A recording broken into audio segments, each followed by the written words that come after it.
ವಿನಂತಿಯನ್ನು ಮಾಡ್ಕೋತೀನಿ. ಇವತ್ತು ನಾನು ತಡವಾಗಿ ಬಂದಿದ್ದಕ್ಕೆ ದಯವಿಟ್ಟು ಕ್ಷಮೆ ಇರಲಿ. ತಡವಾಗಿ ಬರೋದಕ್ಕೆ ಕಾರಣ ಏನು ಅಂದರೆ ವಿಧಾನಸೌಧ ಹತ್ರ 40 ನಿಮಿಷ ಸಿಗ್ನಲ್ನ ಬ್ಲಾಕ್ ಮಾಡಿಟ್ಟಿದ್ರು.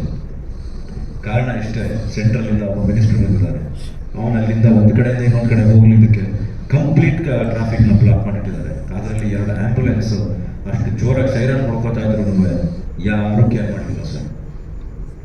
ನಾನು ಇಳಿದ್ಬಿಟ್ಟು ಹೋಗಿ ಆ ಕಾನ್ಸ್ಟೇಬಲ್, ಟ್ರಾಫಿಕ್ ಕಾನ್ಸ್ಟೇಬಲ್ ಹೇಳಿದೆ, ಸರ್ ದಯವಿಟ್ಟು ನಮ್ಮ ಕಡೆಯಿಂದ ತಡೀರಿ, ಪರವಾಗಿಲ್ಲ, ಜಾಗ ಮಾಡಿ ಆ್ಯಂಬುಲೆನ್ಸ್ ಬಿಟ್ಕೊಡಿ ಸರ್, ಫಸ್ಟ್ ಆ್ಯಂಬುಲೆನ್ಸ್ ಹೋಗಲಿ, ಯಾರಿಗೇನು ಕಷ್ಟ ಇದೆಯೋ ಜೀವ ಹೋದರೆ ಅದಕ್ಕೆ ಯಾರು ಸರ್ ರೆಸ್ಪಾನ್ಸಿಬಿಲಿಟಿ.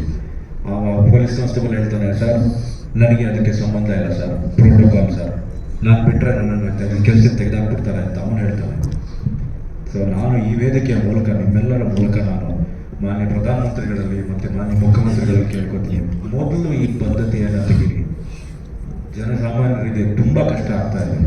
ಎಷ್ಟೊಂದು ಕಡೆ ಪೊಲೀಸ್ ಇದನ್ನು ಬ್ಲಾಕ್ ಮಾಡಿಬಿಡ್ತಾರೆ, ಆ್ಯಂಬುಲೆನ್ಸ್ ಅಷ್ಟು ಜೋರಾಗಿ ಹೊಡ್ಕೋತಾ ಇದ್ರೂ ಕೇರೆ ಮಾಡೋದಿಲ್ಲ. ನಾನು ಮೊನ್ನೆ ತಾನೇ ಇನ್ನೊಂದು ದೇಶಕ್ಕೆ ಹೋಗಿದ್ದೆ. ನಾನು 1 ತಿಂಗಳು ಭಾರತದಲ್ಲಿ ಇರಲಿಲ್ಲ, ಇನ್ನೊಂದು ದೇಶಕ್ಕೆ ಹೋಗಿದ್ದೆ.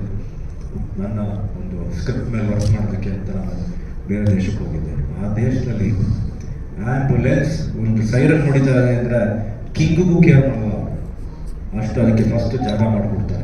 ನಮ್ಮ ದೇಶದಲ್ಲಿ ಯಾಕೆ ಈ ಥರ ಆಗ್ತಾರೆ ಅನ್ನೋದು ನನಗೆ ಇವತ್ತು ತುಂಬ ಬೇಸರ ಆಯಿತು. ಅದನ್ನೇ ನಿಮ್ಮ ಹತ್ರ ಹಂಚ್ಕೋಬೇಕು ಅಂತಿದ್ದೆ. ದಯವಿಟ್ಟು ನಿಮ್ಮ ಈ ವೇದಿಕೆ, ನನ್ನ ಈ ವೇದಿಕೆಯ ಮೂಲಕ ಮಾನ್ಯ ಪ್ರಧಾನಮಂತ್ರಿಗಳ ಬಗ್ಗೆ ನಾನು ವಿನಂತಿ ಮಾಡ್ಕೋತಾ ಇದ್ದೀನಿ, ದಯವಿಟ್ಟು ಈ VIP ಕಲ್ಚರ್ನ ಫಸ್ಟ್ ತೆಗೀರಿ ಸರ್. ಏಕೆಂದರೆ ಜನಸಾಮಾನ್ಯರಿಗೆ ತುಂಬ ಕಷ್ಟ ಆಗ್ತಾ ಇದೆ. ಇವತ್ತು ನಾನು ಎಷ್ಟು ಕೇಳ್ಕೊಂಡ್ರು ನಿಮ್ಮ ಸೀನಿಯರ್ ಹತ್ರ ನಾನು ಮಾತಾಡ್ತೀನಿ, ದಯವಿಟ್ಟು ಆಂಬುಲೆನ್ಸ್ಗೆ ಹೋಗ್ಬಿಡಿ ಫಸ್ಟ್ ಅಂದ ತಕ್ಷಣ ಅಂದ್ರೂ ಆ ವ್ಯಕ್ತಿ ಬಿಡಲಿಲ್ಲ ಹೋಗೋದಕ್ಕೆ. ಅದು ತುಂಬ ಬೇಜಾರಾಯಿತು. ಅದನ್ನು ಹೇಳ್ಕೋಬೇಕು ಅನಿಸ್ತು. ಈ ವೇದಿಕೆ ಮೇಲೆ ಅದನ್ನು ಹೇಳ್ಕೊಂಡಿದ್ದೀನಿ.